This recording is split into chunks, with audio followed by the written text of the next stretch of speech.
नई दिल्ली 23 दिसंबर 2024 की सर्द सुबह और यूपी के सहारनपुर में बिजोपुरा नहर के किनारे का सुनसान इलाका। झाड़ियों के किनारे बनी करीब 6 से 7 फीट चौड़ी उस कच्ची पटरी पर कुछ लोग ही कभी कभी निकलते थे। इसी पटरी पर उस दिन एक जली हुई मारुति 800 कारें मिलती है। कार के भीतर ड्राइविंग सीट पर एक आदमी की जली हुई लाश भी थी। पुलिस को खबर मिलती है और कुछ ही देर में सायरन बजाती हुई गाड़ियां मौके पर पहुंच जाती हैं। फोरेंसिक टीम को भी बुला लिया जाता है। लाश पूरी तरह जल चुकी थी। शिनाख्त का कोई जरिया नहीं था। ऐसे में पुलिस गाड़ी के रजिस्ट्रेशन नंबर को ट्रेस करती है। पता चलता है कि ये मारुति कार कानपुर के किसी शख्स के नाम पर है, लेकिन इसे करीब 8 बार बेचा जा चुका है।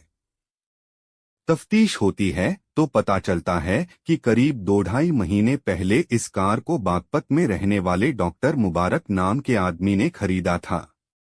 पुलिस अभी इस तहकीकात में जुटी ही थी कि 26 दिसंबर को सोनू नाम के एक शख्स की गुमशुदगी की रिपोर्ट दर्ज होती है। गुलजार नाम का आदमी बताता है कि यमुनानगर में रहने वाला उसका भांजा सोनू 22 दिसंबर से लापता है। फिलहाल वह हबीबगढ़ में रह रहा था और उन्हें शक है कि नहर के किनारे गाड़ी में जो लाश मिली है वह उनके भांजे सोनू की हो सकती है। पुलिस केस दर्ज करती है और तफ्तीश शुरू कर देती है। अब सवाल ये है, कार में वो लाश किसकी थी? इस केस में पुलिस के सामने अब 2 नाम थे। पहला डॉक्टर मुबारक और दूसरा सोनू। ऐसे में पुलिस उस जगह पर अपने मुखबिरों का जाल बिछाती है जहां जली हुई मारुति कार मिली थी। पुलिस का ये आइडिया काम करता है और 27 दिसंबर को मौके से एक आदमी को हिरासत में ले लिया जाता है। ये आदमी कोई और नहीं बल्कि डॉक्टर मुबारक था। पूछताछ में मुबारक कबूल करता है कि ये कार उसकी ही थी और उसने ही इसे जलाया था। अब यहाँ कई सवाल खड़े हो जाते हैं। मुबारक ने उस कार को क्यों जलाया? कार में मिली लाश किसकी थी? और मुबारक दोबारा उस जगह पर क्यों गया था? इन सारे सवालों के जवाब मुबारक की उस कहानी से मिल जाते हैं जिसे सुनकर पुलिस वालों की आंखें भी फटी की फटी रह जाती हैं। डॉक्टर मुबारक अहमद बागपत के असारा गांव का रहने वाला है, लेकिन करीब 20 साल पहले वह सहारनपुर के हबीबगढ़ में आकर रहने लगा। पेशे से मुबारक एक यूनानी डॉक्टर है और हबीबगढ़ में ही अपनी क्लिनिक चलाता है। कुछ महीने पहले मुबारक ने बैंक से 10 लाख रुपए का पर्सनल लोन लिया। इसके अलावा कुछ और जानने वाले लोगों से भी लगभग 10 लाख रुपए उधार ले लिए। इसके बाद उसने 2 नई कार और 2 बाइक फाइनेंस कराई। अपने नाम पर करीब 10 लाख रुपए की लाइफ इंश्योरेंस पॉलिसी और 5 लाख का हेल्थ इंश्योरेंस ले लिया। इनके अलावा उसने एक प्रॉपर्टी भी खरीद ली। मुबारक को लगा कि इन सभी की किश्तें वो अपनी डॉक्टरी की कमाई से चुका देगा, लेकिन कर्ज लगभग 25 से 30 लाख का हो चुका था और लेनदार अपने रुपयों को मांगने अब उसके घर आने लगे थे। एक दिन मुबारक टीवी पर क्राइम पेट्रोल का एक एपिसोड देख रहा था। इस एपिसोड को देखते देखते ही उसके दिमाग में एक आइडिया आया और उसने एक खतरनाक प्लान तैयार कर लिया। प्लान में कोई चूक ना हो, इसके लिए उसने क्राइम पेट्रोल के इस एपिसोड को 10 बार देखा। प्लान था अपनी कद काठी की किसी लाश को तलाश कर गाड़ी में जलाना और खुद को मरा हुआ साबित करना।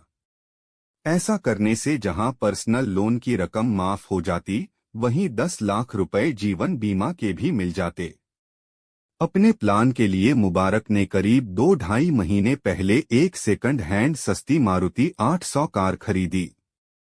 अब जरूरत थी एक ऐसी लाश की जो उसके जैसी कदकाठी की हो। बहुत तलाशने पर भी ऐसी लाश नहीं मिली और एक दिन उसकी नजर अपने रिश्तेदार की फैक्ट्री में काम करने वाले 30 से 32 साल के सोनू पर पड़ी। सोनू कद काठी में डॉक्टर मुबारक की ही तरह दिखता था। पिता मर चुके थे और मां ने दूसरी शादी कर ली थी। रिश्तेदारों के नाम पर केवल गुलजार नाम का एक मामा है।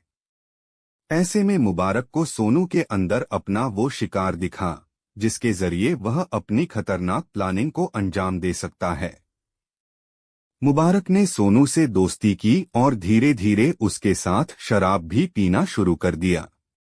मुबारक को अपने प्लान के लिए गाड़ी मिल चुकी थी, शिकार भी उसके सामने था और अब जरूरत थी केवल एक ऐसी जगह की जहां वो अपने नापाक मंसूबे को अंजाम दे सके। इसके लिए उसने बिजोपुरा इलाके में नहर के किनारे की उस पटरी को चुना जहां से कुछ ही लोग गुजरते थे। 22 दिसंबर को मुबारक ने सोनू को शराब पीने के बहाने से अपनी गाड़ी में बिठाया और रात के अंधेरे में नहर के किनारे पहुंच गया। दोनों ने कार में बैठकर शराब पी और इसी दौरान मुबारक ने चुपके से सोनू के ग्लास में नशे की कुछ गोलियां मिला दी। सोनू जब बेसुध हो गया तो मुबारक ने उसे ड्राइविंग सीट पर बिठाया और उसके गले से सोने की चेन निकाल ली। सोनू की पहचान का कोई सबूत मुबारक ने गाड़ी में नहीं छोड़ा।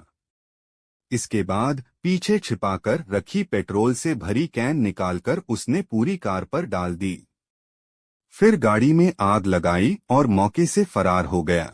अगले दिन बिजोरा इलाके के रहने वाले जब्बार अली की नजर इस जली हुई कार पर पड़ी और उन्होंने पुलिस को मामले की खबर दी। यहां से मुबारक की प्लानिंग थी कि जैसे ही उसके नाम का डेथ सर्टिफिकेट जारी होगा वो अपनी पत्नी के जरिए बीमा की रकम हासिल कर लेगा। इसके बाद अपना नाम और पहचान बदलकर किसी और राज्य में जाकर नए सिरे से जिंदगी शुरू कर देगा। सब कुछ मुबारक की प्लानिंग के हिसाब से हुआ, लेकिन उसकी एक चूक ने पूरे मामले का पर्दाफाश कर दिया। दरअसल पुलिस को जब सोनू की गुमशुदगी की रिपोर्ट मिली तो अफसरों ने मुखबिरों का एक जाल उस जगह पर बिछा दिया जहां जली हुई गाड़ी मिली थी। 27 दिसंबर को मुबारक ये चेक करने के लिए मौकाए वारदात पर पहुंचा कि कार ठीक से जली है या नहीं और पुलिस के शिकंजे में फंस गया। मुबारक ने पुलिस की पूछताछ में अपना गुनाह कबूल कर लिया। उसके पास से सोनू की सोने की चेन भी बरामद हो गई। पुलिस ने मुबारक के खिलाफ भारतीय न्याय संहिता की संबंधित धाराओं में मुकदमा दर्ज कर लिया है।